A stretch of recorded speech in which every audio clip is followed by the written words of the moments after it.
इस चैप्टर का ये खासियत है कि बेशक इस चैप्टर में लेंथ ना हो लेकिन डेप्थ ज्यादा है। ये है इस चैप्टर की खासियत, ठीक है। सो पॉइंट ये रहेगा कि हमें अच्छी तरह से याद रखना पड़ेगा कि ये क्या चीज हमने कहाँ कहाँ कवर करनी है। सो आगे बढ़ते हैं इस क्वेश्चन को लेके। अगला टॉपिक लिखो, रजिस्टर निकालो, अपना कॉपी निकालो फटाफट से,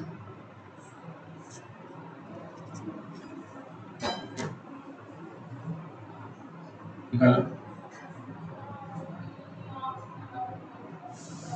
हाँ, एक सेकंड। अब हम इसमें स्टार्ट कर रहे हैं, ठीक है। क्या चीज है ये? एक सेकंड, आज क्या डेट हो गई? एक अगस्त। अच्छा, 1 अगस्त हो गया। देखो कहाँ तक पहुंचे हम, क्वेश्चन कहाँ तक पहुंच गया भाई, कहाँ से स्टार्ट किया था? जी सर। प्रैक्टिकल बना रहा है कि नहीं बना रहा? लोग प्रैक्टिकल फाइल्स आई हुई है उस ग्रुप में, और गलती नहीं करनी बनाते वक्त। अभी तो नहीं बना रहा सर। अभी बनाएंगे भी मत, ठीक है। एक बार डिस्कशन करिए, उसके बाद ही लिखना स्टार्ट करिए। ठीक है सर। अभी फाइल खराब कर ले, एक बच्चा तो फाइल खराब कर बैठा है, हर साल खराब करता है कोई। चलो लिखो इसमें आगे।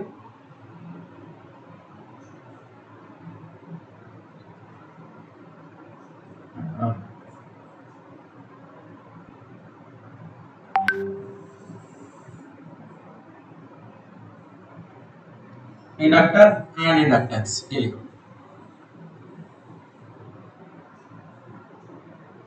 हेडिंग दो,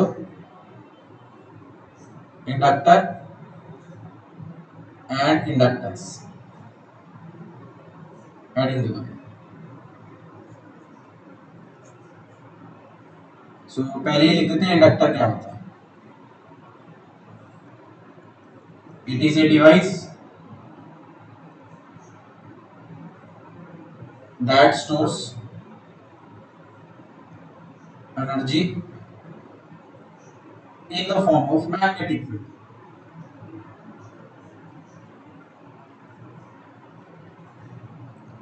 in the form of magnetic field।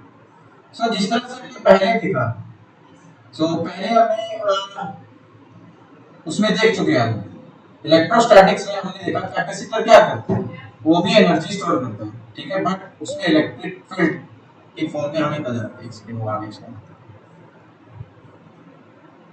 ठीक है। चलो इंप्रीत इसको लिखना स्टार्ट के साथ inductor and inductance. So inductor होता क्या है? It is a device that store energy in the form of magnetic field. बहुत ज्यादा इंपॉर्टेंट है। और शेप कैसी रहती है उसकी? इस तरह से रहती है, ठीक है। इस तरह की कुछ शेप रहेगी उसकी इंडक्टर की। इसमें से कुछ आई करंट फ्लो कर रहा है, एक साइड से एंट्री कर रहा है, दूसरी साइड से लीव कर रहा है, ठीक है। अब इंडक्टेंस की बात करेंगे। सो इंडक्टेंस क्या चीज है? Now let us talk about the inductance. अगर इंडक्टेंस की बात करेंगे तो हम दो चीजों को स्टडी करेंगे इसके अंदर। एक होता है सेल्फ इंडक्टेंस, सेल्फ इंडक्टेंस। दूसरा होता है हमारे पास म्यूचुअल इंडक्टेंस। एक होता है सेल्फ इंडक्टेंस, दूसरा होता है हमारे पास म्यूचुअल इंडक्टेंस। सो पहले हम सेल्फ इंडक्टेंस को देखते हैं कि सेल्फ इंडक्टेंस होती क्या है। So write down heading self inductance. So heading देंगे self inductance,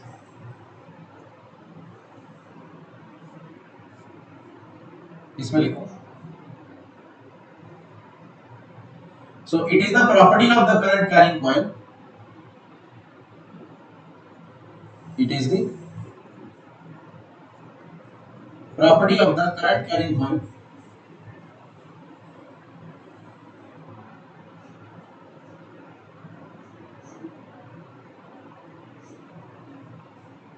that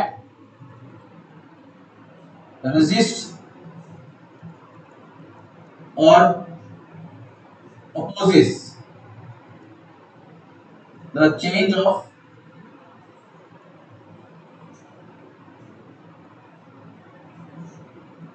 current flowing through it.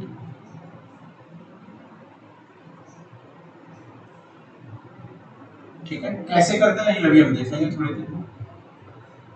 This occurs, second bullet point बनाओ इसमें, this occurs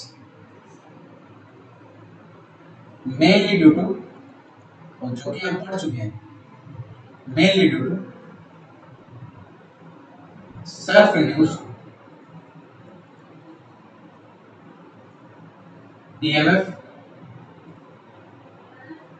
produced in the coil, produced in the coil। अब ये चीज देखनी है हमें, इसमें क्या होता है, इसमें लिखो, ये जस्ट एक बार राइट करो फिर मैं समझाता हूँ बात। तो ये जो हम पहले एक्चुअली इसको देख चुके हैं, ये सब हम पढ़ चुके हैं। सो इसमें जस्ट हमने कैलकुलेट करना है कि वो होता क्या चीज है। Let phi be the magnetic flux linked with the coil, linked with the coil due to its own current। ये लिखना बहुत जरूरी है, due to its own current. अब होता क्या है कि जब जैसे हम फोर्थ चैप्टर में पढ़ के आए कि अगर किसी करंट कैरिंग कॉइल में से, जैसे एक कॉइल है, अगर इस कॉइल में से कोई भी करंट फ्लो करना हो, सो इसके खुद के करंट के ड्यू टू इस कॉइल के अंदर क्या सेटअप हो जाएगा, एक मैग्नेटिक फील्ड सेटअप हो जाएगा। तो मैग्नेटिक फील्ड के सेटअप होने की वजह से number of magnetic field lines निकलेगी इसके बीच में से। सो एक तरह से हम ये बोलेंगे कि फ्लक्स सेटअप हो चुका है इस कॉइल के इनसाइड में। और वो फ्लक्स किसकी वजह से सेटअप हुआ है, इसके खुद के करंट की वजह से सेट हुआ है, इसके खुद के करंट ने जो मैग्नेटिक फील्ड क्रिएट किया उसकी वजह से। So the magnetic field created by this current, और वो करंट उस कॉइल के अंदर ही फ्लो कर रहा था, और उसकी वजह से फ्लक्स लिंक हो गया कॉइल के साथ, मतलब फ्लक्स जनरेट हो गया। सो हम ये कहते हैं कि जो फ्लक्स आया कॉइल के अंदर, वो उस कॉइल में से जितना करंट फ्लो कर रहा था उसके डायरेक्टली प्रोपोर्शनल है। सो यहाँ से ये चीज क्लियर होगी कि जितना ज्यादा करंट होगा उतना ज्यादा फ्लक्स होगा। अब मैं इस डायरेक्टली प्रोपोर्शनल के सिंबल को हटा करके लगाता हूँ एल, और इस एल को बोला जाता है self inductance. This L is known as the self inductance, self inductance. ये बेहद ही आसान और बहुत ही सिंपल कॉन्सेप्ट है, कोई ज्यादा मुश्किल नहीं है। सो यहां से L की वैल्यू क्या आ जाएगी, 5/5। ठीक है, कितने बात समझ में आ गई? जो चीज अभी मैंने बताई है क्लियर हो गया बच्ची का? Yes sir.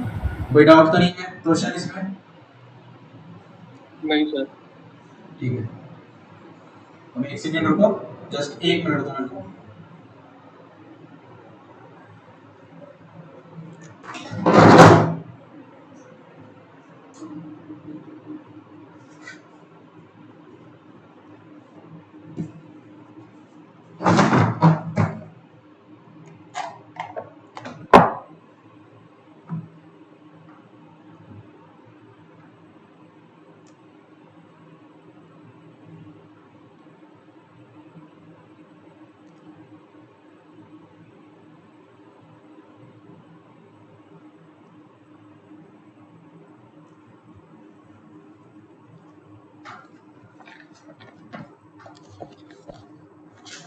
चलो अभी देखते हैं क्या।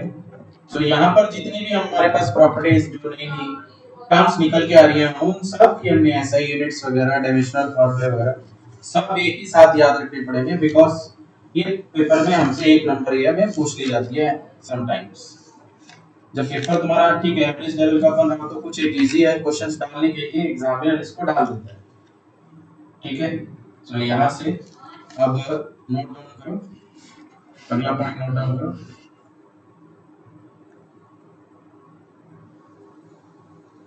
सो एल,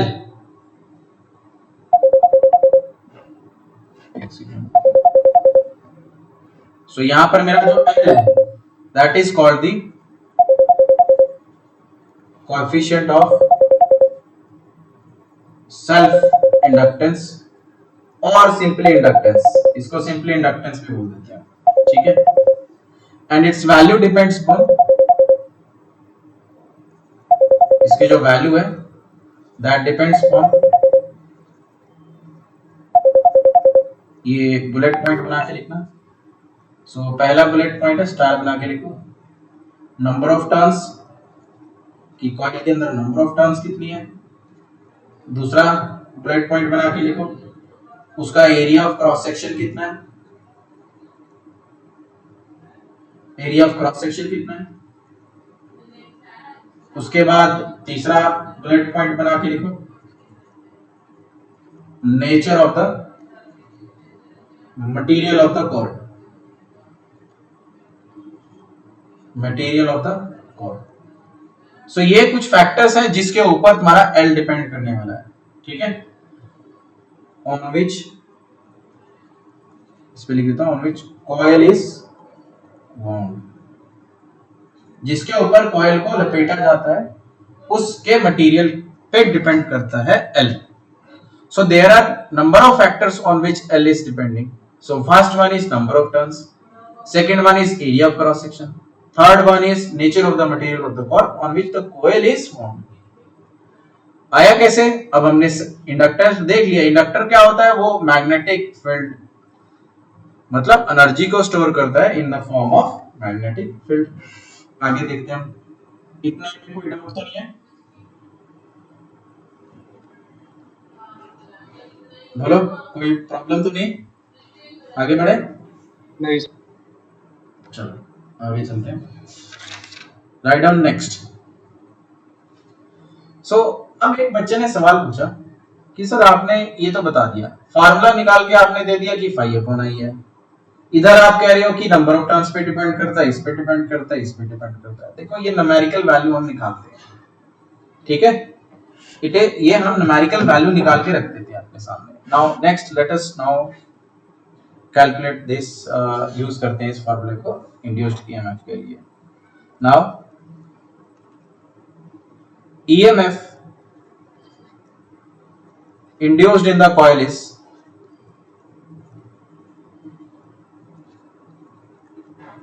given by, जैसे मैं नोट्स बना रहा हूं वैसे तुमने भी प्रिपेयर करने हैं, same as it is. So EMF का फार्मूला, ई इंड्यूस्ड का फार्मूला क्या था? Minus d phi upon dt। So यहां से minus d by dt of phi, क्या चीज है मेरे पास? फाई क्या चीज निकल के आई है? देखो ऊपर देखो। सो फाई का फार्मूला क्या निकला है? L into I। सो ये फाई का फार्मूला निकला था। सो इस फार्मूले को इसमें पुट कर दो, L into I, ठीक है। अच्छा यहाँ पर मेरा L कांस्टेंट है तो ये बाहर आ जाएगा डिफरेंशिएशन से, अंदर क्या बच गया? L di upon dt। One of the most important formula. यहां से डेफिनेशन भी निकल जाती है कि आपका L है क्या एक्चुअली में। सो अगर मैं di upon dt को 1 रख दूं, सो यहां पर सिंपली मेरा जो इंड्यूस्ड ईएमएफ है वो किसके बराबर आ जाएगा? That is equal to minus of L, ठीक है। या फिर मैं ये बोलूं कि जो एल है मेरा that is equal to minus of EMF induced. तो यहां से एक डेफिनेशन बन जाएगी। From this a definition is clear, क्या कि भी coefficient of self induction, coefficient of self induction, या फिर सिंपली इंडक्टेंस बोलो, सेल्फ इंडक्टेंस बोलो, और self inductance of a coil is equal to the is equal to the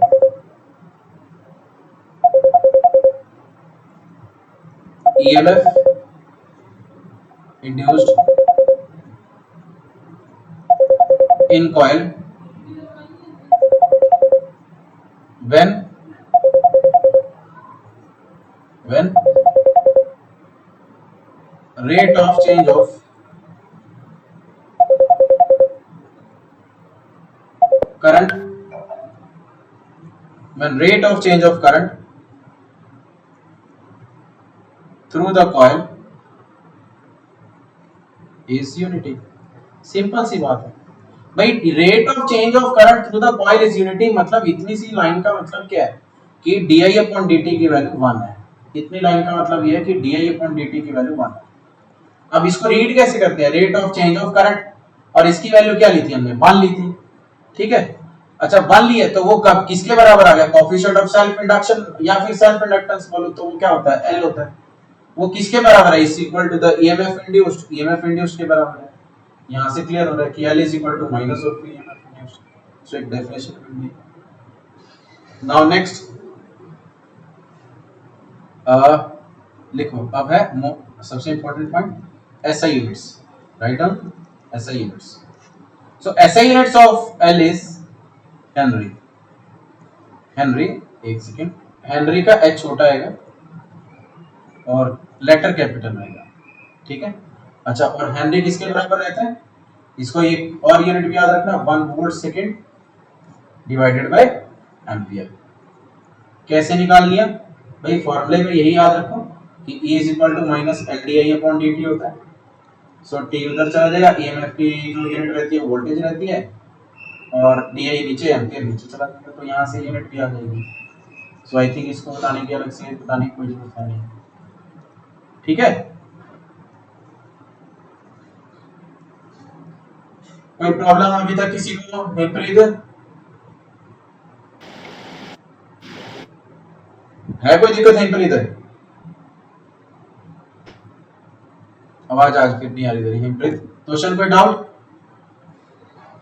नहीं sir. अगला स्टार बनाओ, ब्रेक पॉइंट बनाओ, डायमेंशनल फार्मूला। सो dimensional formula कैसे निकलता है वो हमें पता ही है, हमें फार्मूला याद रखना है, EMF V is equal to minus L D I upon D T. So ये वोल्टेज है, सो ये वोल्टेज है इंड्यूस्ड ईएमएफ, और इसके साथ क्या मल्टीप्लाई हो जाएगा, dt मल्टीप्लाई हो जाएगा, इधर पर मल्टी नीचे जाएगा, di जाएगा, करंट जाएगा। सो L का फार्मूला आ गया। सो वोल्टेज क्या होता है, work done per unit charge, और चार्ज को ये इस तरह से हम लेते तो है नहीं फंडामेंटल क्वांटिटी में, तो चार्ज को लिखते हैं I इंटू टी, ये तो हो गया वोल्टेज का, इंटू में dt पड़ा है, और टाइम है एक तरह से नीचे पड़ा है एम्पियर, तो ये तो कट जाएगा टाइम से टाइम, और एम्पियर मल्टीप्लाई हो जाएंगे, ऊपर वर्क डन है। सो डायमेंशनल फार्मूला फॉर L क्या बनेगा, वो ये बनेगा, वर्क डन क्या होता है, फोर्स इनटू डिस्टेंस, फोर्स का होता है mlt माइनस 2 और इनटू डिस्टेंस है तो ये बन जाएगा ml स्क्वायर, नीचे से a स्क्वायर आ रहा है, सो ऊपर आके a माइनस 2 हो जाएगा। कोई डाउट किसी को इसमें डायमेंशनल फार्मूला में, वंशिका कोई डाउट, नो सर। ठीक है चलो ठीक है, अब आगे बढ़ते हैं। सो ये हमारा यहाँ से सेल्फ इंडक्टेंस खत्म हो चुका है, मतलब टॉपिक, छोटा सा टॉपिक खत्म हुआ, बट इसका यूज थोड़ा सा आगे होने वाला है। आई थिंक किसी को प्रॉब्लम होनी नहीं चाहिए। गौरव कोई दिक्कत है इसमें? No sir. शॉर्ट में ओवरव्यू दे देता हूँ। शॉर्ट में हमने क्या किया, हमने पहले इंडक्टर देखा, इंडक्टर की शेप ऐसी होती है, उसमें एनर्जी स्टोरेज होता है, जैसे कैपेसिटर में चार्ज स्टोरेज होता है, तो वहां पर इलेक्ट्रिक फील्ड में देखने को मिलता है। यहाँ पर हमारे पास इंडक्टर में एनर्जी स्टोरेज हो रहा है। इंडक्टेंस क्या होती है, दो तरह की होती है, एक सेल्फ इंडक्टेंस होती है, एक म्यूचुअल इंडक्टेंस होती है। सेल्फ इंडक्टेंस हमने देख ली, म्यूचुअल इंडक्टेंस अभी देखेंगे। सेल्फ इंडक्टेंस क्या होती है कि कॉइल में जो खुद से करंट फ्लो कर रहा है, एक कॉइल के अंदर जो खुद करंट फ्लो कर रहा है, उसके खुद के करंट फ्लो करने की वजह से उसके अंदर मैग्नेटिक फील्ड जनरेट होगा, जैसा हमने फोर्थ चैप्टर में देखा, और उस मैग्नेटिक फील्ड जनरेट होने की वजह से मैग्नेटिक फ्लक्स क्रिएट होगी इस कॉइल के इनसाइड में। और ये कॉइल के इनसाइड में जो मैग्नेटिक फ्लक्स जनरेट होगा, इस मैग्नेटिक फ्लक्स के जनरेट होने से ही इंड्यूस हो जाएगा EMF. So flux directly proportional to current. Proportionality के सिंबल को हटाया, सेल्फ इंडक्टेंस L लग गया, जिसको कोएफिशिएंट ऑफ सेल्फ इंडक्टेंस बोलते हैं। उसके बाद हमने देख लिया कि एल हमारा कितने पैरामीटर्स पे डिपेंड करता है, नंबर ऑफ टर्म्स पे डिपेंड करता है, एरिया ऑफ क्रॉस सेक्शन पे डिपेंड करता है, नेचर ऑफ द मटेरियल पे डिपेंड करता है। देन वी सॉ कि भाई जब EMF induced in the coil होगा वो कुछ इस तरह से, अगर हमने इसकी डेफिनेशन निकाली है तो हमने डेफिनेशन निकाल दी। डेफिनेशन निकालने के बाद हमने क्या लिखा, उसकी एसआई यूनिट लिख ली, हेनरी होती है, और डायमेंशनल फार्मूला भी हमने निकाल दिया। उदय कोई दिक्कत इसमें? No sir. ठीक है। Self inductance of a long solenoid, self inductance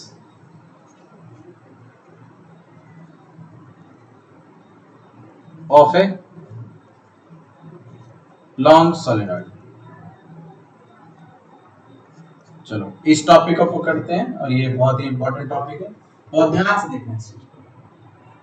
ठीक है, आगे बढ़ते हैं।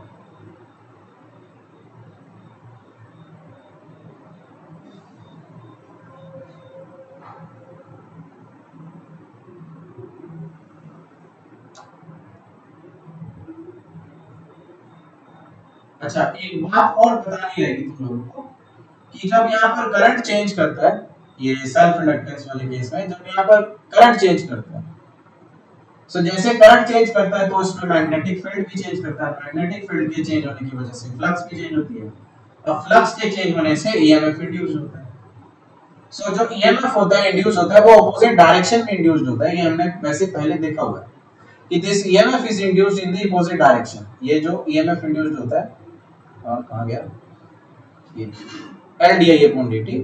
सो ये जो ईएमएफ इंड्यूस्ड होता है, ये वाला, सो ये जो इंड्यूस्ड होगा ये अपोजिट डायरेक्शन में इंड्यूस्ड होता है, किसके? To the change that produced it. ठीक है, लास्ट में फार्मूला ये निकला। इसीलिए, और ये सेम ही कॉइल के अंदर इंड्यूस्ड होता है, तो इसको बैक ईएमएफ बोलते हैं, BSE के बैक ईएमएफ, ये याद रखो। क्योंकि ये बैक ईएमएफ इसलिए बोलते हैं क्योंकि जो करंट अगर इस कॉइल के अंदर जो चेंज होना होता है, इस कॉइल के अंदर जो करंट अगर चेंज होना होता है, तो ईएमएफ इसमें इस तरह से इंड्यूस होगा कि उसको अपोज करेगा, उसको डेवलप होने ही नहीं देगा। That is why it is called back EMF. ठीक है, इसीलिए उसका नाम बैक ईएमएफ पड़ता है। क्लियर हो गया क्वेश्चन? हाँ जी सर। ठीक है, चलो अच्छी बात है, अगर क्लियर हो गया तो नेक्स्ट लिखो। वंशिका, कोई डाउट तो नहीं है इसमें बैक ईएमएफ से रिलेटेड?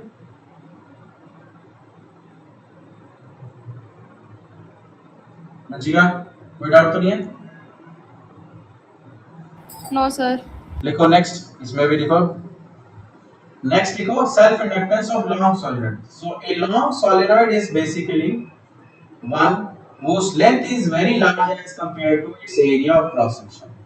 तो यहाँ लिखेंगे whose length is, मैं शॉर्ट में बना रहा हूँ, तुम बाकी तुम वर्डिंग तुम खुद लिख सकते हो। whose length is very large as compared to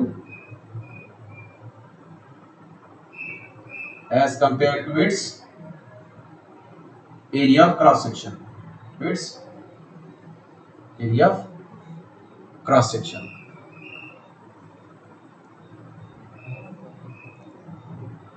सो यहाँ पर इतना हमें क्लैरिटी मिल चुकी है। नेक्स्ट लिखो, अब इसमें लिखो, ये तो हमने देख लिया कि लॉन्ग सोलेनॉइड होता क्या। Now write down the magnetic field. अब पहले चलो सोलेनॉइड का तो हमें पता ही है, the magnetic field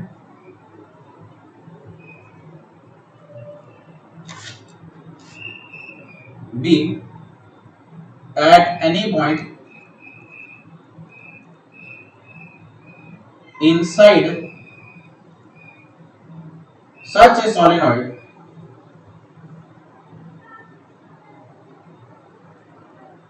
is practically constant। Not क्या लिखा, थियोरेटिकल नहीं है, प्रैक्टिकली कांस्टेंट। लॉन्ग सॉलिनॉइड है ना, तो बहुत लंबा है तो चेंज ही नहीं करने वाला, डायरेक्शन बहुत लंबा खींचने वाला है। तो एंड इज गिवन बाय, और हम सॉलिनॉइड के केस में ये फार्मूला कर चुके हैं कि सॉलिनॉइड के केस में जो मैग्नेटिक फील्ड मिलता है अलोंग द एक्सिस इनसाइड में, वो मिलता है मेरे को mu naught n into I, ये मिलता है, where n is the number क्या बोलते हैं इसको? स्मॉल एन क्या होता है? What is N? Sir number density किसकी? Number of turns, number of turns divided by length. Per unit length, number of turns per unit length. तो ये हम देख चुके हैं। सो इसको मैं लिख भी देता हूं यहाँ पे। So where n is the total number of turns. So ये हो जाएगा मेरा b और n, capital N divided by length. So l क्या हो गया? पर यूनिट लेंथ के हिसाब से ये मेरा मैग्नेटिक फील्ड है। ये हम पहले फार्मूला देख चुके हैं, ठीक है। नाउ ये मैग्नेटिक फील्ड उस कॉइल में से पास कर रहा है, इसमें से जो बहुत लंबा सोलेनॉइड। मैं एक एग्जांपल लेके यहाँ बना देता हूँ। इसका मतलब ये है कि हर एक कॉइल में से आपका जो मैग्नेटिक फील्ड है उसकी वैल्यू आपको ये मिलने वाली है। सो it is the value of magnetic field passing through each coil. Because हमने प्रैक्टिकली उसको कांस्टेंट माना है, इसलिए माना है बिकॉज हमारा सोलेनॉइड ही बहुत बड़ा है, ठीक है। नाउ अगर मैं सिंगल कॉइल पे मैग्नेटिक फ्लक्स की वैल्यू कैलकुलेट करना चाहूं, so magnetic flux through each turn, single term से अगर मैग्नेटिक फ्लक्स की वैल्यू निकालना चाहूं, सो मैग्नेटिक फ्लक्स कितना निकलेगा? वो फाई निकलेगा b into area of each turn. और डॉट प्रोडक्ट यहाँ पर थीटा तो मेरा वैसे ही जीरो मिलने वाला है। सो यहाँ पर मैं सिंपली इसको b इनटू ए कर देता हूँ, ba कर देता हूँ। सो फ्लक्स क्या हो गया? b की वैल्यू क्या हो जाएगी मेरी? Mu naught n i by l into a क्या है? इस कॉइल का एरिया है। अंडरस्टूड? कोई डाउट तो नहीं है यहाँ तक? क्वेश्चन? नहीं sir. Gaurav, no sir. Uday, कोई डाउट तो नहीं यहाँ तक? No sir. ये तो हो गई सिंगल कॉइल के ड्यू टू, ठीक है, मैग्नेटिक फ्लक्स। लेकिन कॉइलें कितनी है यहाँ पर? There are n turns, there are n turns. साथ ही साथ डायग्राम में भी मॉडिफिकेशन करते हैं, लिखते चले जाओ। There are n turns. So total magnetic flux कितना हो जाएगा? ना टोटल मैग्नेटिक फ्लक्स कितना हो जाएगा? Total magnetic flux will be phi total is equal to n times phi। सो ये टोटल निकाल देंगे हम यहाँ से, n से मल्टीप्लाई कर देंगे, तो mu naught n multiplied by mu naught ni into a divided by l। सो ये क्या बन जाएगा तुम्हारा? म्यू नॉट बाहर ले लिया, n से n स्क्वायर कर दिया, तो n स्क्वायर हो गया i into area divided by l। सो ये हो गया phi total. So this is the total flux, ठीक है। अच्छा, ये एक चीज हमें पता है क्या? अभी जो हमने पीछे देखा कि जो टोटल फ्लक्स होता है, द टोटल फ्लक्स वो किसके बराबर है? वो किसके बराबर था? टोटल फ्लक्स किसके बराबर था? ये पीछे देखो, अभी हमने क्या किया? L into I। So the total flux linked with the coil is directly proportional to the current, और वहां पे हम क्या निकालते हैं? Li। So मैं इसको क्या लिख देता हूँ यहाँ पर? Li। Total flux that is equal to L into I। अब यहाँ पर टोटल फ्लक्स फाई टोटल की वैल्यू कितनी निकली थी अपने पास? So phi total is equal to Li। अब फाई टोटल की वैल्यू कितनी है? म्यू नॉट n स्क्वायर, और ऊपर क्या वैल्यू निकली थी देख लो, I into area divided by L is equal to L into I। अब ये I से I कैंसिल आउट हो गया, सो L की वैल्यू किसके बराबर आ गई? So we have now L is equal to mu naught n square a by L। समझ आ गई बात? आया? क्लियर हुआ?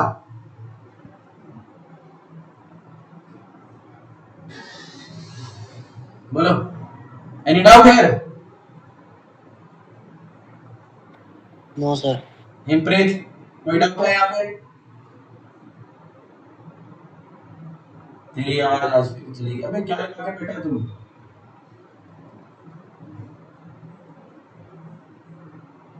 कोई वॉइस नहीं आ रही। सोशल विदाउट इन पंचिका। नहीं सर। गौरव ने मेरे को सारे क्वेश्चन चेक करा दिए हैं, ठीक है। इनफैक्ट उसने थोड़े क्वेश्चन और भी कर लिए हैं जो टीवी टारगेट्स दिए हुए थे। अब ये केस स्टडी लेनी है, वो आज का टारगेट था, तो complete it by the end of the day. End हो ही गया ऑलमोस्ट, बट फिर भी still few hours are left. तो उन आज के अंदर काम खत्म करो और देन सो जाओ, और फिर अगले दिन के लिए रेडी रहो, बिकॉज हमने क्वेश्चंस बहुत लगाने हैं। क्वेश्चन बैंक इकट्ठा करो। गौरव क्वेश्चन बैंक सही इकट्ठा कर रहा है, बट उसमें थोड़ा सा मॉडिफिकेशन मैं कर दूंगा। रीजन में कि मैं कंपाइलेशंस क्वेश्चंस का ही दे दूंगा, सो दैट कि क्वेश्चन तुम्हारे सामने आंख के आगे पड़ा हो और तुम्हें पता लग जाए कि कैसे करना है। इसको आगे लिखो थोड़ा सा। If core of the magnetic material, core of if core of any magnetic material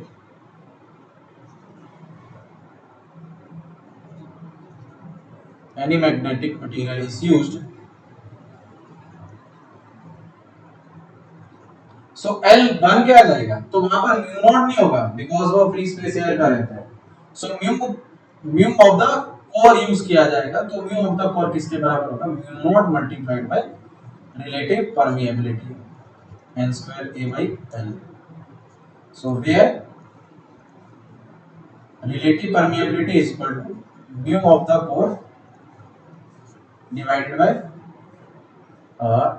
mu mod of the, ठीक है, फिर स्पेस और एयर, इसको याद रखेंगे, ठीक है। This is also one of the most important thing. Any doubt here? बोलो क्लियर है? सो आई कैन से कि भाई चलो इसको याद रखना अभी के लिए, फिलहाल के लिए याद रखना। हो गया? कोई डाउट तो नहीं है इसमें? क्वेश्चन एनी डाउट है? नहीं सर। वंशिका का कोई डाउट है? No sir.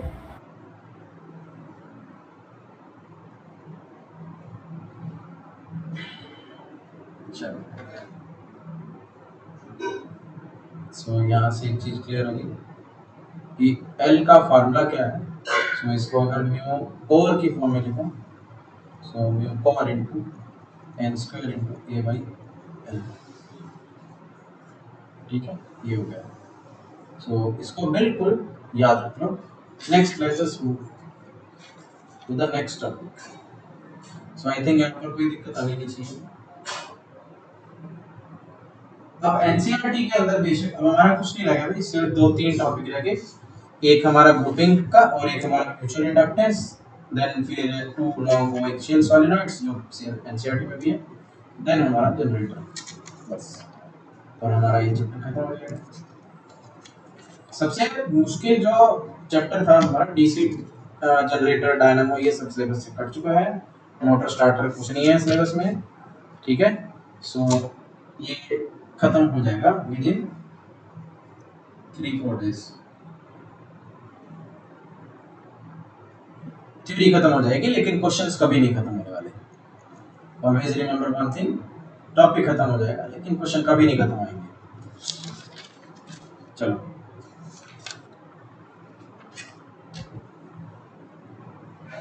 अब यहाँ पर कुछ ग्रुपिंग्स को मैं बाद में लूंगा। सो पहले अगले टॉपिक्स पे आते हैं जो हमारे लिए बहुत जरूरी है। ग्रुपिंग्स हमारे लिए इतना जरूरी नहीं है, ठीक है। देखो नेक्स्ट आता है mutual inductance. So next comes the mutual induction. इसी को साथ साथ पढ़ लेते हैं। Mutual inductance adding the mutual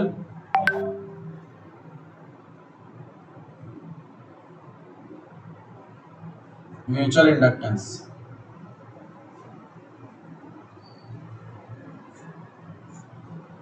mutual inductance क्या होता है?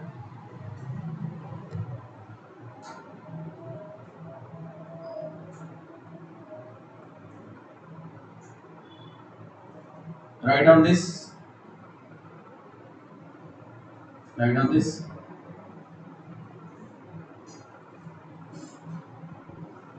एक सेकंड जरा इनका मैसेज का रिप्लाई कर दें.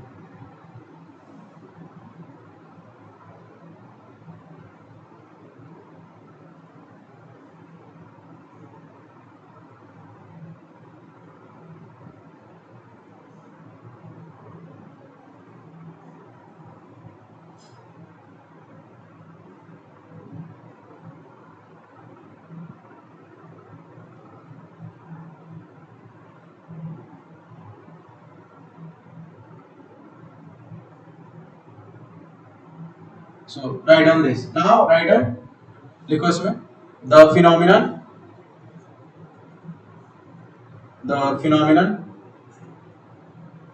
according to which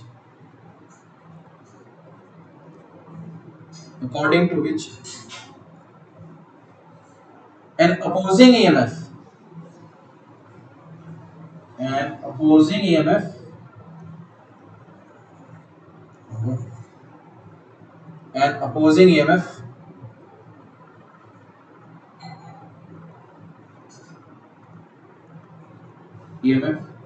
is produced in coil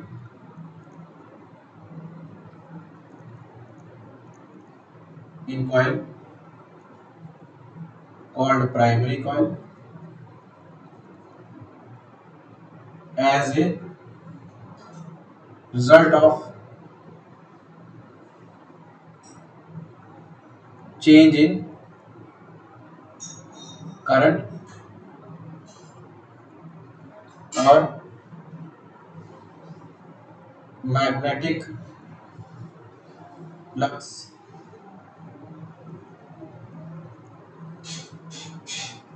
linked with a neighboring coil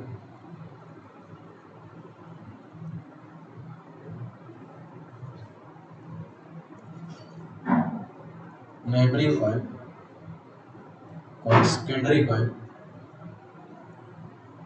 So primary secondary हम कुछ इस तरह से यूज कर रखे हैं ताकि हमें याद रहे. Secondary coil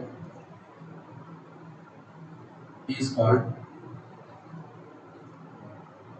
mutual induction. ये थोड़ा डेफिनेशन को सिंपल बनाया गया है, अदरवाइज थोड़ा सा टिपिकल वे में भी एनसीईआरटीज में लिखे हुए हैं. So the phenomena according to which an opposing EMF is produced in a coil called primary coil as a result of change in current or magnetic flux linked with the neighboring coil. कहने का मतलब ये है यहाँ पर same ही coil के अंदर magnetic field या फ्लक्स या मैं यूं कहूं कि ईएमएफ इंड्यूस नहीं होता. जैसे मान लो ये कॉइल है, ठीक है, इसके साथ एक प्राइमरी कॉइल भी पड़ी हुई है इस तरह से. So there is a primary coil. So एक प्राइमरी कॉइल होगी, एक सेकेंडरी कॉइल होगी. लेट अस से प्राइमरी होगी, सेकेंडरी होगी. सो मान लो इसमें क्या लिखा, EMF is produced in the coil called primary coil as a result of change in the current और magnetic flux linked with the secondary coil. अब इस ये वाली में ऐसे मान लो कि करंट फ्लो कर रहा है, ठीक है, इस वाली में करंट फ्लो कर रहा है. सो अगर इस वाली में करंट फ्लो करेगा तो इसमें मैग्नेटिक फील्ड भी जनरेट होगा. मैग्नेटिक फील्ड ये कितना से सोलेनॉइड की तरह, लॉन्ग सोलेनॉइड की तरह भी काम कर सकती है. मैग्नेटिक फील्ड के जनरेट होने की वजह से एकदम से फ्लक्स भी जनरेट होगा. और अगर इसके अंदर एकदम से फ्लक्स जनरेट होगा, इंस्टेंटेनियसली मोमेंटरी फ्लक्स जनरेट होगा, सो वो फ्लक्स इसके अंदर कॉइल में भी प्रोड्यूस होगा. So the neighbouring coil will also have change in the magnetic flux. कि जब सेकेंडरी कॉइल में जो साथ में पड़ी है, इस कॉइल में अगर कोई करंट फ्लो किया, उसके करंट के फ्लो करने से एकदम से मैग्नेटिक फील्ड आया, मैग्नेटिक फील्ड के आने से फ्लक्स आ गया इसका खुद का. अब ये क्या करेगा, इस प्राइमरी कॉइल के लिए भी फ्लक्स का ही काम करने वाला है जो इसमें मैग्नेटिक फील्ड क्रिएट किया था. तो प्राइमरी कॉइल के अंदर फिर से क्या हो जाएगा, इंड्यूस हो जाएगा. क्या इंड्यूस होगा, इंड्यूस करंट. ठीक है. सो एक बात समझे कि अगर मैं इसको एक कॉइल इस तरह से कनेक्ट करता हूं किसी एक्सटर्नल सोर्स बैटरी से और इधर एक गैल्वेनोमीटर कन्वर्ट कर देता हूं, कनेक्ट कर दिया मैंने. सो यहां पर जो भी करंट होगा, मान लीजिए इधर फ्लो कर रहा है, सो अब किसी भी डायरेक्शन में जो करंट के फ्लो करने की डायरेक्शन आ सकती है वो डिपेंड करेगा कि हमने कॉइल में किस तरह से करंट को फ्लो कराया है।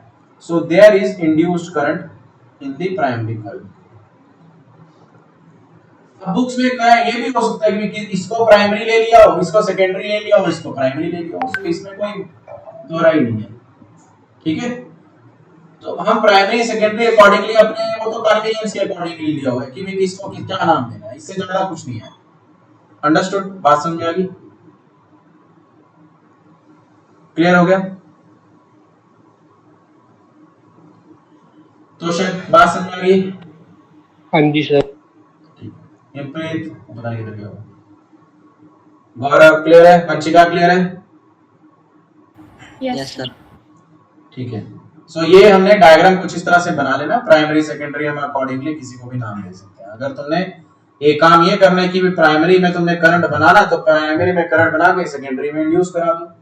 सो जिस तरह से प्रदेश में दिया हुआ है, अदर बुक्स में भी। So it depends on you कि तुमने किसको क्या नाम देना है। सो इसमें कोई बड़ी बात नहीं है। बट यहाँ पर एक चीज समझ में आती है, अगेन फिर से वही चीज रहती है, क्या रहती है कि भाई जो फ्लक्स मेरा होगा, अच्छा हाँ, जो भी लेट हम ये सपोज कर लेते हैं, suppose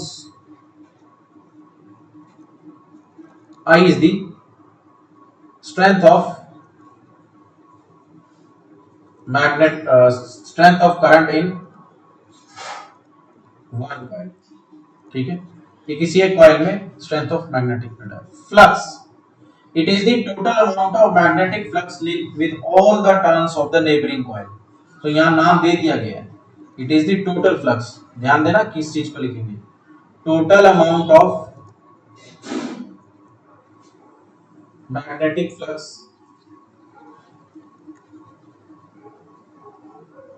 linked with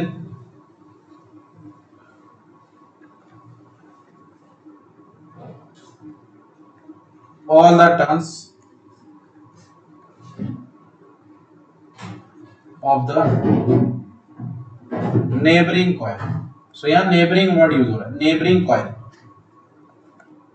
So it is the total amount of magnetic flux linked with all the turns of the neighboring coil, and it has been found कि जो टोटल फ्लक्स है, phi टोटल, देखो इसमें हमने phi भी इसमें properly mention कर ही दिया, यहाँ टोटल अमाउंट ऑफ फ्लक्स है, so that is directly proportional to the current। ठीक है, ये एक कॉइल में है, ये दूसरी कॉइल में फ्लो कर रहा है। so यहाँ पर डायरेक्टली प्रोपोर्शनल के सिंबल को हटा करके क्या लगाते हैं हम, क्या लगाते हैं, इक्वल टू। सो जब इक्वल टू का साइन लगता है तो उसके बाद इस प्रोपोर्शनैलिटी के सिंबल को हटा करके क्या लगा देते हैं हम, m, और ये क्या हो जाएगा i। सो यहाँ पर जो m होता है इसको बोलते हैं coefficient of, this m is called coefficient of mutual induction, coefficient of mutual induction, जिसको सिंपली हम म्यूचुअल इंडक्टेंस बोलते हैं। यहाँ कोएफिशिएंट है तो ऊपर इंडक्शन है, अगर नहीं तो सिंपली म्यूचुअल इंडक्टेंस बोलते हैं, इंडक्टेंस। ठीक है, ऑफ टू कॉइल्स। ये बात क्लियर होगी? तो अगेन फिर से देखो, सो यहाँ क्या लिखा जाएगा, ईएमएफ जैसे पहले किया है, EMF induced in neighbouring coil. अब नेबरिंग कॉइल में कितना ईएमएफ इंड्यूस हो रहा है वो कैसे पता चलेगा, that E induced is equal to minus of d phi upon dt, total flux phi total है ये। सो ये डायरेक्ट वैल्यू पुट कर देंगे फाई की, minus of D by dt of m into I. So m क्या है, constant of proportion, ये constant है, बाहर आ गया।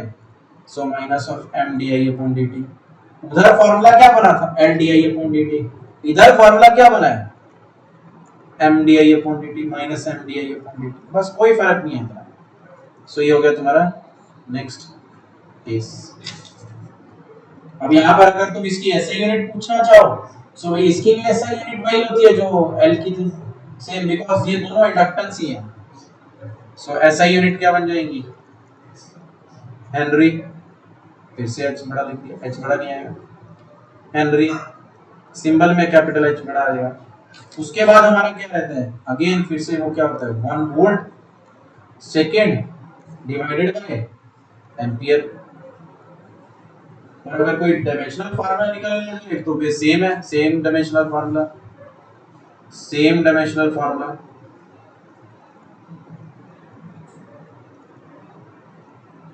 एज एल, देन ये हो गया।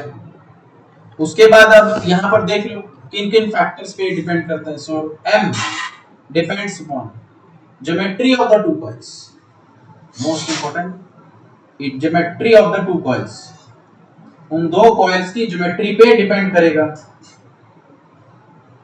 और इस ज्योमेट्री में आ क्या जाता है, उसकी साइज भी आ जाएगा, उसका शेप भी आ जाएगा, कॉइल का शेप भी आ जाएगा, नंबर ऑफ टर्न्स भी आ जाएंगे, और नेचर ऑफ द मटेरियल भी आ जाएगा, नेचर ऑफ द मटेरियल भी आ जाएगा। ठीक है, ऑन विच ये कोर का, ऑफ कोर। फिर उसके बाद कोई फोर फैक्टर्स हैं? यस, इसमें एक नया फैक्टर जुड़ गया, distance between the two coils, उस पे भी डिपेंड करेगा। क्या इसके अलावा और कुछ है? Yes, relative placement of the two coils, orientation of the two coils. तो यहां लिखते हैं रिलेटिव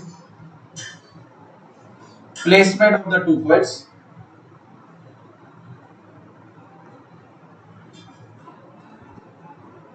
या फिर ये बोला जाए orientation of the two coils.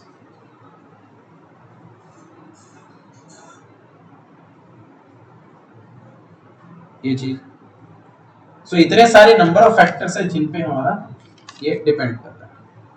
हो गया क्लियर? सबको क्लियर है? वंशिका? Yes sir. ठीक है, सेकेंड बैटरी।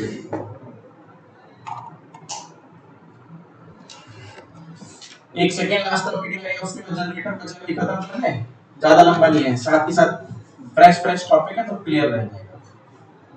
ठीक है, खत्म कर देंगे इसको। सो 5 मिनट्स लगेंगे और 5 to 10 मिनट्स लगेंगे। सो थोड़ा सा ध्यान से। गौरव क्लियर है अभी तक सारा? Yes sir. क्वेश्चन? हाँ जी सर।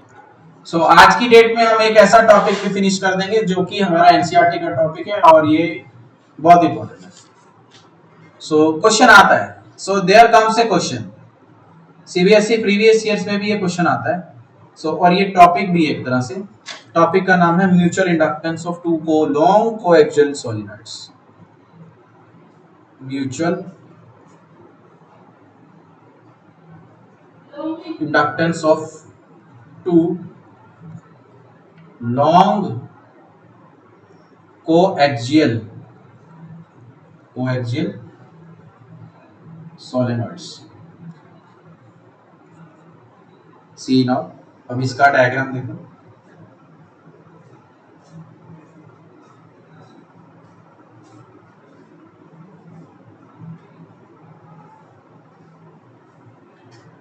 दूसरा डायग्राम देखो। एक कैसे बना दिया मैंने, एक मैं थोड़ा सा लंबा बनाता हूँ इस तरह से, ठीक है, एक ये ऐसे।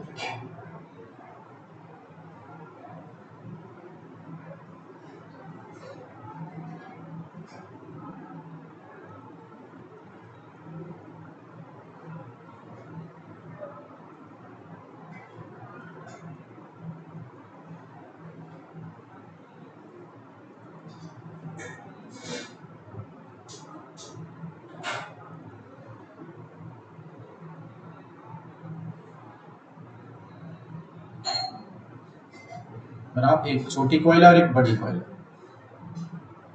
तो यहाँ पर मैंने कलर ले लिए ताकि थोड़ा सा डिस्टिंग्विश हो सके।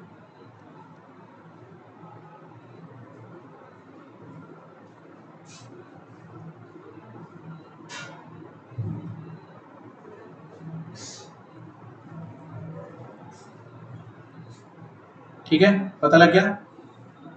इस वाली करंट वायर में से आ रहा I2, ऊपर से निकल गया क्या I2, और इधर से करंट कौन सा आया, इधर से करंट कौन सा आ रहा है I1, चलो इसको तो मानते नहीं, अभी इंडक्ट हो ही लेना हमने। ये इस वाली कॉइल को मान लेते हैं हम S1, और जो दूसरे वाली कॉइल थी इसको मान लेते हैं हम S2। सो दो अलग अलग कॉइल्स होगी। भाई कोई डाउट इसमें? सेकंड लास्ट टॉपिक तो बहुत आराम से समझना है। किसी को डायग्राम में कोई मिस्टेक कह रहा हूं, कोई ऐसा पॉइंट तो नहीं है कि जो ना समझ में आया हो? Vanshika, no sir. ये जो कॉइल S1 है इसमें नंबर ऑफ टर्न्स है N1। Number of turns capital N1 लिखेंगे, बट यहाँ पर number of turns per unit length, तो ये N1 हो गया। सो इस वाली कॉइल के लिए जो ऊपर बड़े वाली कॉइल है इसके लिए हो गया N2। ठीक है, इनके बीच का जो डिस्टेंस हो गया वो हो गया L। ये दोनों के लिए कॉमन है।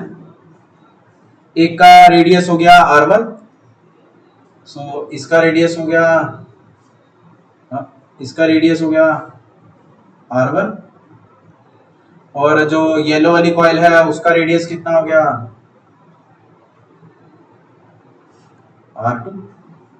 सो diagram I think now clear हो चुका होगा। तो शन कोई डाउट डायग्राम में गौरव? नहीं sir. No, sir. So let us consider, लिखो इसमें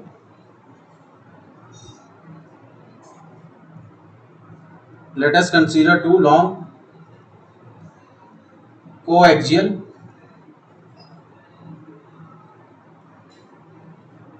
solenoids, each of length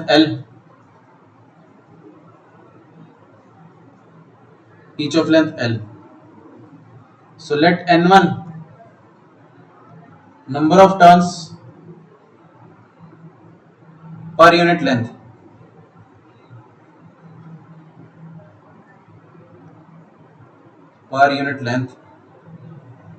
of S1, of solenoid S1, and N2 be the number of turns। वराव ना, ये क्या कहते हैं उदय, डायग्राम में कोई problem? No sir. Per unit length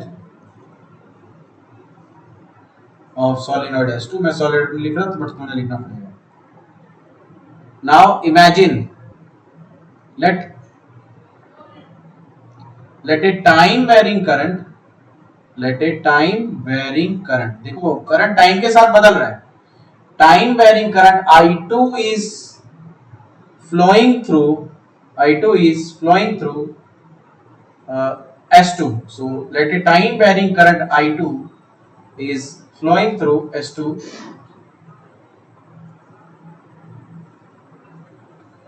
so S2 में से हमने माना हुआ, देखो I2 को, येलो वाले जो कॉइल दिख रही है तुम्हें, इसकी वजह से अगर time varying I2 is flowing through S2 तो इसकी वजह से टाइम वेरिंग मैग्नेटिक फील्ड भी सेटअप हो जाएगा।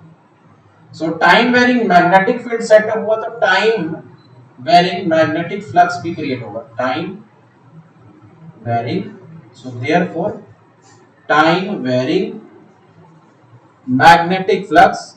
वंशिका समझ आ रहा है ना? Yes sir. is through, so time varying magnetic flux is through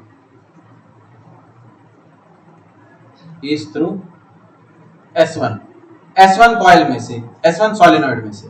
अब S1 की बात हो रही है और उसके अंदर फ्लक्स की बात हो रही है, और वो भी टाइम वेरिंग फ्लक्स होगा क्योंकि टाइम वेरिंग I2 है। टाइम वेरिंग I2 ने time varying magnetic field create करा और time varying magnetic flux create हो गया। किस में से क्रिएट हो रहा? छोटे वाली में से क्रिएट हो गया। सो नाम क्या हो गया ब्रैकेट में phi1। बोलो हुआ क्लियर? और देख पता लग गया phi1 क्यों लिया? क्योंकि वो पहले वाली कॉइल के अंदर फ्लक्स बना है सेकंड वाली कॉइल में जो करंट फ्लो कर रहा था, और वो पहले वाली कॉइल कहां है? पहले वाली कॉइल है ये रही, व्हाइट वाली कॉइल जो है। ये करंट मैग्नेटिक फील्ड किधर किसकी वजह से आया था? ये मैग्नेटिक फील्ड आया था, ठीक है, इस तरह से। इसके अंदर आ रहा है, और ये किसकी वजह से आ रहा है? I2 की वजह से आ रहा है। सो सी दिस, सो यहाँ से phi1 की वैल्यू कितनी आ गई भाई? Directly proportional. अब देखो मैं प्रॉपर्ली लिखता हूँ इसको। phi1 is the magnetic flux through the coil solenoid S1 because of the current through the secondary coil I2, second वाली कॉइल I2, उसमें से जितना करंट जा रहा था। कोई डाउट इसमें? तोशन, नहीं सर। गौरव, उदय, कोई डाउट इसमें? Panchika? No sir. No sir. अब यहाँ पर जो म्यूचुअल, इसको हटा करके इक्वल टू लगेगा, और इसमें हटा करके जब इक्वल टू लगता है तो म्यूचुअल इंडक्टेंस आएगी, क्योंकि दो अलग अलग कॉइल्स हैं।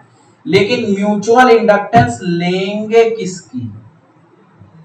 किसके अंदर फ्लक्स प्रोड्यूस हुआ? पहले वाली के अंदर, छोटे वाली जो व्हाइट वाली कलर में थी उसके अंदर फ्लक्स प्रोड्यूस हुआ, और उसके अंदर जब फ्लक्स प्रोड्यूस हुआ तो उसी का ही म्यूचुअल इंडक्टेंस लिया जाएगा। तो यहाँ पर सिंबल क्या लगेगा? 1। किसकी वजह से प्रोड्यूस हुआ? सेकेंड वाली की वजह से प्रोड्यूस हुआ, तो क्या लग गया? 2।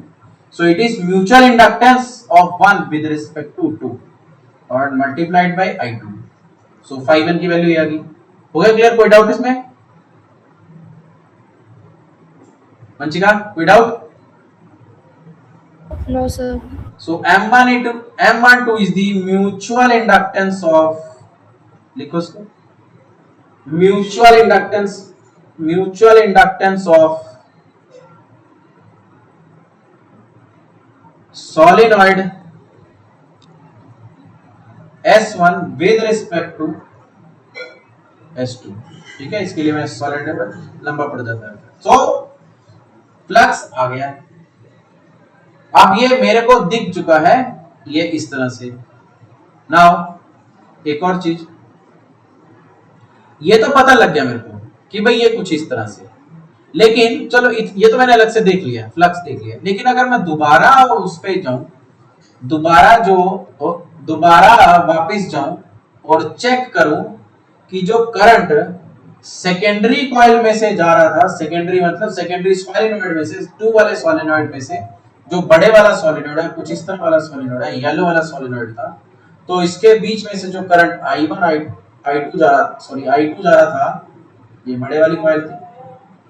सो जो I2 इसके अंदर से जा रहा है, इसकी वजह से मैग्नेटिक फील्ड भी तो क्रिएट होगा, इसकी वजह से मैग्नेटिक फील्ड भी क्रिएट हो रहा था।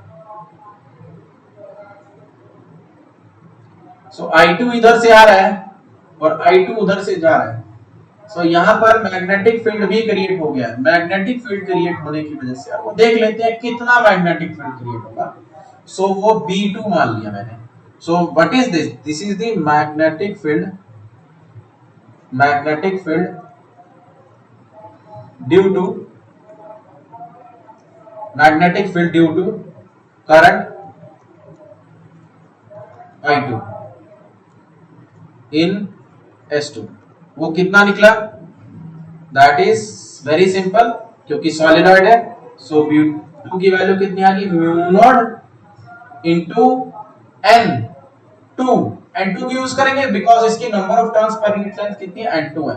और फार्मूला क्या था? हमने number of turns capital N2 लिया और divided by N। N2 into उसमें करंट कितना फ्लो कर रहा है? I2। मंचिका, इसमें कोई डाउट? No sir. अब ये मैग्नेटिक फील्ड किसके बीच में से फ्लो कर रहा था? ये फ्लक्स क्रिएट करा, मैग्नेटिक फील्ड जनरेट हो गया ना। कैसा जनरेट हुआ? ये येलो वाला मैग्नेटिक फील्ड जनरेट हो गया, ये येलो वाला मैग्नेटिक फील्ड जनरेट हो चुका है। अब ये येलो वाला मैग्नेटिक फील्ड जो जनरेट हुआ है, ये किसके अंदर में से निकल रहा है? उसमें से खुद से में तो निकल ही रहा है, लेकिन यहां पर एक व्हाइट कलर की छोटे वाली कौन थी? सेकंड पहले वाला, वो भी बैठा था हमारा। ठीक है। सो जितना भी थोड़ा यहाँ पर जो ये फ्लक्स जनरेट होगा, मतलब मैग्नेटिक फील्ड जनरेट होगा, ये मैग्नेटिक फील्ड फ्लक्स क्रिएट कर देगा। किसके लिए क्रिएट करेगा? जो S1 सोलेनॉइड था। तो यहां से क्या लिखेंगे? यहां से क्या लिखेंगे? सो फ्लक्स ऐसे लिखेंगे, magnetic flux through S1 is given by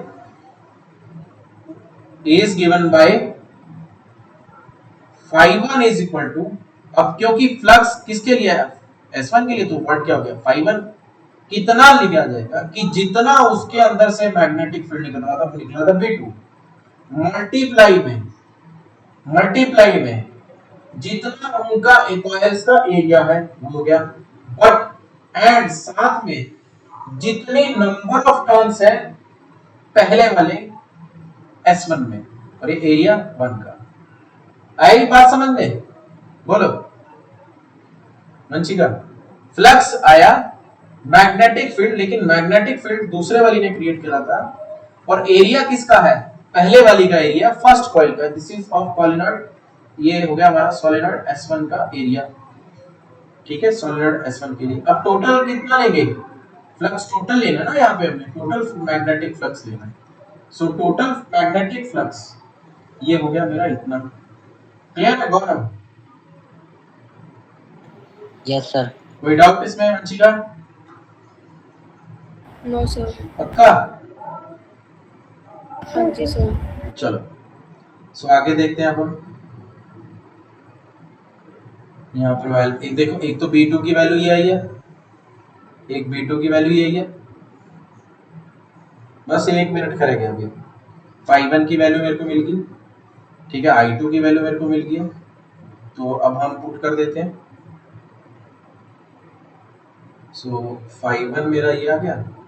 अब जो B2 की वैल्यू है उसको इसके अंदर पुट करो, B2 की value mu naught n2 I2 into A1 N1, ठीक है। अच्छा A1 क्या है, चाहे इसको पाई R1 लिख लो, चाहे कुछ ऐसी, बेशक इसको ऐसे ही रहने दो, इसको ऐसे ही रहने दो, कोई दिक्कत नहीं, नॉट ए प्रॉब्लम, ठीक है। सो म्यू नॉट, अच्छा ये N2 है, इसको लिख देते हैं हम, इसको लिख लेता हूँ, N1 को लिख लेता हूँ, N1 को लिख लिया स्मॉल n1 इंटू एल। सो क्योंकि n1 क्या होता है, n1 कैपिटल n1 ये रो, इसको हॉच पॉच नहीं क्रिएट करना है तो इसको साइड में लिख देते हैं। अब ये आया कैसे, क्योंकि जो n1 नंबर होता है स्मॉल वाला, that is equal to capital n1 divided by l। So यहाँ से n1 की वैल्यू कितनी आ गई, स्मॉल n इंटू l। सो इसको इसके अंदर रख दिया मैंने, क्योंकि यहाँ देखो इसकी वैल्यू डालनी थी।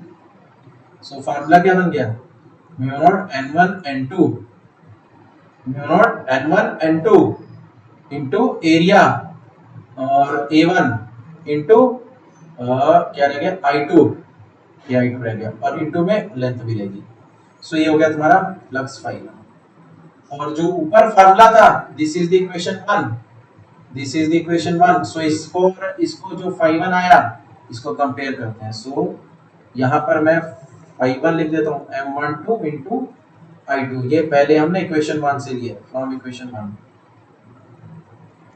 ठीक है। ये कहाँ था इक्वेशन 1, यहाँ पर था, देखो अभी हमने किया इसको, phi1 is equal to m12 into I2। So यहाँ रख देंगे, बस एक लाइन करेगा, mu naught n1 into A1 into I2 into L। अभी I2 से I2 कट जाएगा, सो m12 की वैल्यू किसके बराबर आ जाएगी, म्यू1 म्यू नॉट n1 n2, और ये हो गया A1 इंटू L, ये आ गया म्यू m12। अब देखो सबको क्लियर है ये थोड़ा सा लंबा हो गया, कोई लंबा इतना लंबा चौड़ा है नहीं है, लेकिन जब अपने आप से देखोगे तो क्लियर हो जाएगा। अब यहाँ पर एक चीज ध्यान देना, अगर मैं बच्चों को ये कहता हूं, चलो इसको ऐसे ही लिख देते हैं। सो यहाँ पर तो म्यू नॉट है, सो अगर कोई दूसरा आ गया तो म्यू बन जाएगा, तो इसको बाद में देखते हैं, मैं पहले यहाँ समझाने की कोशिश करता हूँ। ये m12 है, अगर मैं m21 निकालता हूं तो बच्चे पता क्या लिखते हैं कि ये आना चाहिए mu naught n1 n2 A2 into L, ठीक है। ये क्वेश्चन हाँ जी सर। गौरव ठीक है ये? लगता नहीं सर। मंचिका ठीक है ये? हाँ जी सर। उदय, ये गलत है, ठीक है सर। ये गलत है, ये गलत है। यहाँ ही गलती करते हैं कि बच्चे कंपेयर करने लग जाते हैं कि यहाँ 1 2 लिखा तो भाई यहाँ म्यू नॉट n1 n2 आ गया, a1 आ गया, अगर 2 1 निकालेंगे so mu naught n1 n2 और a2 आ जाएगा। यही गलती सब बच्चे करते हैं। यहाँ a2 नहीं आएगा, यहाँ a1 ही रहेगा। तोशन, अब पूछो क्यों? तोशन, हाँ जी सर। अब पूछो क्यों, क्यों ऐसा क्यों होगा? पहले कुछ सोचो क्यों होगा ऐसे।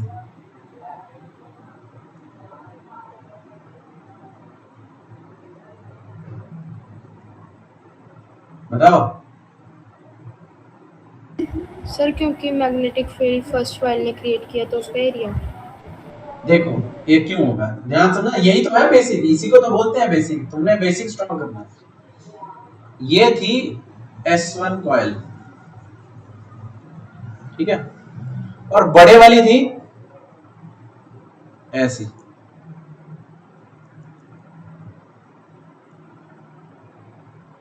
अगर ये छोटे वाली अपना मैग्नेटिक फील्ड क्रिएट करेगी, अगर इस बड़े छोटे वाली ने अपना मैग्नेटिक फील्ड क्रिएट करना है, तो जो मैग्नेटिक फील्ड क्रिएट करेगी वो इस कॉइल के अंदर ही रहने वाला है। तो मैं इसको हटाता हूँ यहाँ से। इमेजिन करके रखना कि कॉइल बल्ब जो बड़े वाली कॉइल है वो बाहर है, इमेजिन रखना अपने दिमाग में। सो जो ये वाली कॉइल मैग्नेटिक फील्ड क्रिएट करेगी वो अंदर ही अंदर होगा। बात समझ में आई क्वेश्चन? हाँ जी सर। इससे बाहर नहीं जाने वाला ये मैग्नेटिक फ्लक्स, और अगर गया भी तो बहुत, क्योंकि लंबा है सॉलिनॉइड, बहुत लंबा है, तो ऐसे घूम के ही कंप्लीट होता है सर्कल। समझ आई बात? सो एक पर्टिकुलर लेंथ के लिए आपका जो सोलेनोइड छोटे वाला है, सो यहाँ पर एरिया बस उतना ही कवर होने वाला है। वंशिका कुछ दिमाग में पड़ा कि भाई फ्लक्स इससे बाहर नहीं जाएगी। अगर अगर ऐसा होना होता, सपोज करो यहाँ A2 आता, तो A2 का मतलब आने का मतलब ये था कि जो ये फ्लक्स है ना, ये पूरे इसको कवर करती, इसको भी कवर करती, पूरा इसको भी कवर करती। समझे? अब उसको तो कवर कर ही नहीं रही। So flux is only limited to the S1। ठीक है वंशिका? Yes sir. फ्लक्स इससे बाहर ही नहीं निकल रहा। तो ये सबसे बड़ा पॉइंट था इस टॉपिक का, बच्चे यही गलती करते हैं। सो यहाँ पर मेरा जो आंसर आएगा, सो यहाँ A2 नहीं रहेगा, A1 ही रहने वाला है। सो सिमिलरली करके इसको लिख सकते हैं। सो सिमिलरली ये हो गया, और बस यहाँ पर ये लिख सकते हैं कि flux linked with the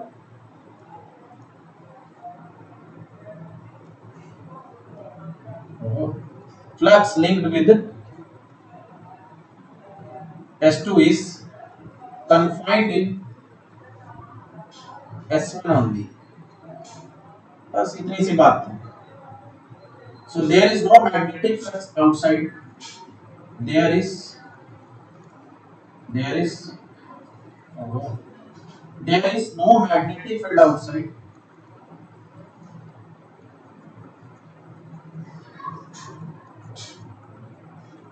outside S1। बस ये वो बात थी मुद्दे की। ये क्या हो गया? हो गया, ठीक हो गया, बर्फ हो गया। Yes sir. So we get that formula here. So formula याद रखो। So most important formula, last चीज बस ये, mu naught n1 n2 area divided by L। So this is the general formula। ठीक है, हो गया।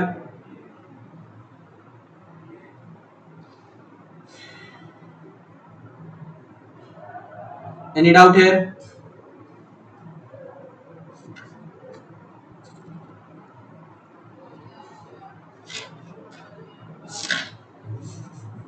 चलो बस हो गया।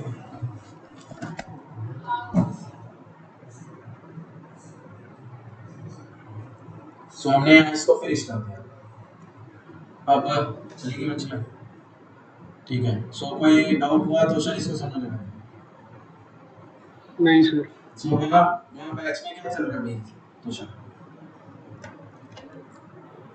कौन सा सर चैप्टर इससे पहले वाला चैप्टर वेव चार्जेस के मैग्नेटिक मैग्नेटिक। Magnetic properties. हाँ जी। चार्ज वो वेव चार्जेस खत्म भी हो गया हाँ वो तो हो गया। इतनी जल्दी कैसे? जल्दी जल्दी कराता हूँ बाद में सिलेबस। वो तो होना ही था, ये तो होना ही था। अभी तो स्पीड देखना कैसे पड़ रहा है। आकाश में तो इससे ही बुरा हाल है, पहले भागते नहीं है। मतलब पहले उनका कोई पता नहीं आता, पता नहीं होता, उनको खुद नहीं पता होता कि किस लाइन में काम कर रहा है। नए नए टीचर होते हैं, वो ना तो सीबीएसई से उलझे होते हैं, ना तो जेई नीट से उलझे होते हैं, ठीक है। और तुम्हें मतलब तुम्हें हैंड ओवर कर दिया जाता है, ठीक है। और जो पक्का जो फैकल्टी होता है, जिसको 10-15 साल का एक्सपीरियंस होता है, वो वैसे ही नहीं टिक पाता उनके पास। उसको टिकाने के लिए मोटा पैसा डालना पड़ता है उसकी जेब में, और वो अपने हिसाब से चलता है। फिर उनकी बनती नहीं है तो वो छोड़ के चले जाते हैं, कहीं और चले जाते हैं। सब पैसे की गेम है, समझे? हाँ जी। इतनी जल्दी